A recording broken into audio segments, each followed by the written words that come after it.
So on one hand, there's this overwhelming sense of pride in being an American, which is all good. It's all good.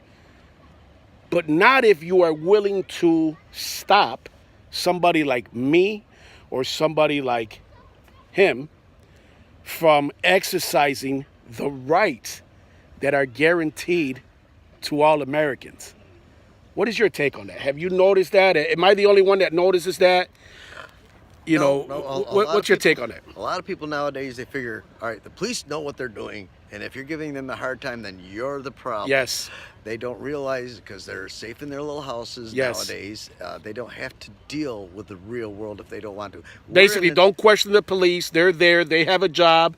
If you have any type of issue with what they're ordering you to do, then you're the problem, not them. Right. A lot of people don't realize that cops are civilians too, like I said earlier, and they don't all have it. Again, the same with every civilian out here. They're all different. Some know how to handle things, some don't know how to handle things. And if you're going to trust that they're all exactly the same, then you're a fool, basically. I like how he puts it, by the way.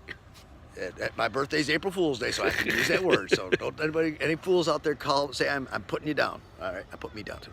So, but you're just a fool. You can't trust that. I mean, how many news reports we see of a teenager gets shot in the back because he was just running away? Right. That's just not a once a year thing. That's happened regularly. A lot of people, again, don't know what their rights are, so they just assume the police do. The police don't. The police, like I said earlier, are trained. They're not educated. I'm sure as you get up to detectives and that, then you have to have a lot more learning. But to get to that point, you're just trained. And you're put out on the street and you got to handle it. And a lot of them don't. A lot of them don't know the rights, and a lot of them are told, and it's been pointed out by the chiefs, ignore their rights. Just go out there and find this stuff. Oh, absolutely, absolutely. All you have to do is Google right here or whatever, search on YouTube or Google, whatever, and you'll see the videos pop up, especially of NYPD, where a Latino officer, I forget his name now, literally was wired and caught his superiors basically encouraging stop him. The superior literally caught on tape, on audio tape, basically saying, I don't care. If he's standing on the corner, stop him, write him up. It's a ticket quota, which again, I don't know about you. I've never gotten, surprisingly enough, do you believe that? I've never gotten a cop in public to admit that there's a quota. Interesting, right? They won't admit there's a quota, but they will. I'm being sarcastic, guys. They will admit that they have to make their money. Right. Say the Webster Police Department. I'm not picking out the Webster. Don't come looking at me. But say the Webster. We're Police in Webster, Department, by the way. Last year had a budget of $200,000 because they had all sorts of crimes and drugs going on. They got all the special equipment to compensate for that. The drug problem's cleared up, but do they change their budget from $200,000 down because now the problem's gone? No, they're going to keep that problem.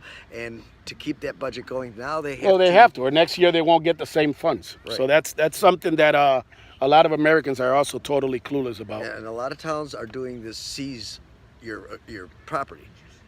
Just some trumped up something or other that if you knew what your rights were, wouldn't have had it taken away from. Wouldn't have had your car searched to begin with.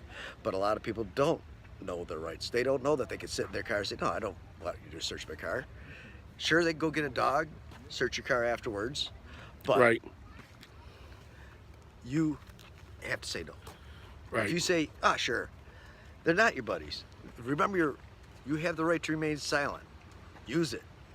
It's not, you have the right to remain silent, maybe.